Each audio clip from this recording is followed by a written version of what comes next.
Hello everyone, welcome back to my channel. कैसे हैं आप लोग?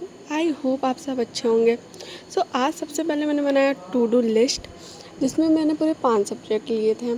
सबसे पहले तो मैं मैथ सॉल्व करने बैठ गई थी, ट्रिग्नोमेट्री के एक्स्ट्रा क्वेश्चंस जो कि आर डी शर्मा में थे। गाइस, ट्रिग्नोमेट्री इतनी डिफ़िकल्ट है। एक तो इसकी आइडेंटिटीज़ तो मुझे याद हो गई हैं, बट जब क्वेश्चन आते हैं तो ये सोचना पड़ जाता है कि कहाँ पे कौन सी आइडेंटिटी लगेगी। सबसे पहले तो मैंने एग्ज़ाम्पल से शुरू किया, बट कुछ ही एग्ज़ाम्पल करने के बाद मैं तो भाई रह गई इसमें ही। एंड भाई मैथ्स सबको डिफ़िकल्ट लगती है, मतलब कि है डिफ़िकल्ट, बट मुझे मैथ्स से ज़्यादा केमिस्ट्री डिफ़िकल्ट लगती है।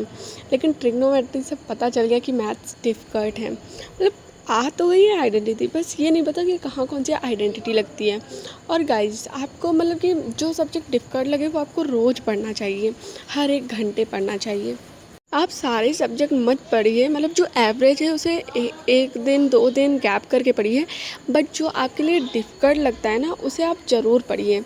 एंड देन उसके बाद फिर मैं यहाँ पे इकोनॉमिक्स का चैप्टर 1 कंप्लीट करने लगी, डेवलपमेंट। मैंने प्रीवियस वीडियो में आपसे बताया था कि चैप्टर 1 कंप्लीट हो गया है और सर ने तो अब चैप्टर 2 भी स्टार्ट कर दिया है। मैंने प्रीवियस वीडियो में इस चैप्टर का आधा नोट्स बना लिया था और आधा नोट्स बचा था। फिर मैंने जल्दी से ये नोट्स कंप्लीट किया और मैं सारे सब्जेक्ट को 1-1 घंटे देती हूँ।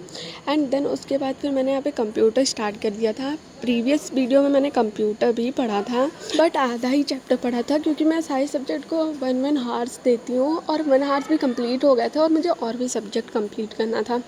फिर आज मैं सबसे पहले तो जो प्रीवियस टॉपिक्स थी उसको मैंने रिवाइज़ किया एंड देन उसके बाद फिर मैं आगे बढ़ गई। यहाँ पे कंप्यूटर तो भाई रटने वाला सब्जेक्ट सारे लोग बोलते हैं, बट मेरे लिए तो वो भी डिफ़िकल्ट है।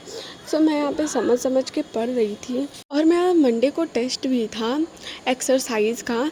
फिर जल्दी से मैंने कंप्यूटर मतलब कि मिडिल पेज में सारे पूरे चैप्टर को पढ़ लिया एंड देन उसके बाद फिर मैं मूव करी एक्सरसाइज की तरफ। और भाई चैप्टर पढ़ने के बाद तो एक्सरसाइज खुद ही ईजी लगने लगता है।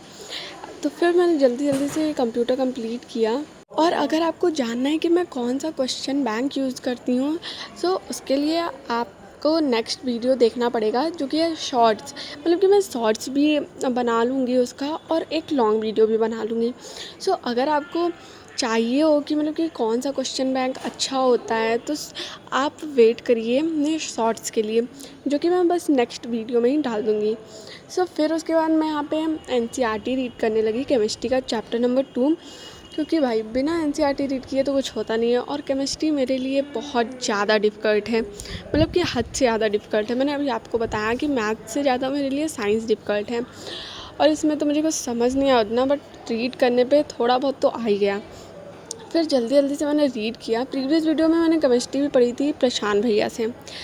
और फिर यहाँ पे रात के 12 बज रहे थे। फिर मैं ज्योग्राफी का चैप्टर 3 का जो नोट्स था वो भी अभी बाकी था, मैंने सोचा क्यों ना उसको भी कंप्लीट कर लेते हैं। फिर जल्दी से मैंने नोट्स स्टार्ट किया। इसका मैंने फुल नोट्स नहीं बनाया था, हाफ ही नोट्स बनाया था क्योंकि टाइम भी मेरे पास बहुत कम था और सुबह स्कूल भी था। फिर जल्दी से मैंने इसको कंप्लीट किया एंड देन उसके बाद फिर मैं सो गई थी। गाइज़, अगर आपको मेरी वीडियो अच्छी लगी हो तो प्लीज़ लाइक करें, शेयर करें, सब्सक्राइब करें। एंड आपको अगर क्वेश्चन बैंक का सजेशन चाहिए होगा तो आप नेक्स्ट वीडियो में शॉर्ट्स में भी होगा और लॉन्ग वीडियो में भी होगा। आप आकर वहाँ से देख सकते हैं कि मैं कौन सा क्वेश्चन बैंक यूज़ करती हूँ। और मेरे पास सारे क्वेश्चन बैंक्स हैं और उसके ऊपर से मेरे पास सारे सैम्पल पेपर्स भी हैं। फिर मैंने यहाँ देखा कि मैंने टू डू लिस्ट में जितने भी मतलब सब्जेक्ट्स लिखे थे 5 सब्जेक्ट्स वो मैंने कंप्लीट कर लिए कि नहीं। मैंने सारे सब्जेक्ट कंप्लीट कर लिए थे। मिलते हैं नेक्स्ट वीडियो में क्वेश्चन बैंक के साथ। That's for today. Thank you for watching. Bye.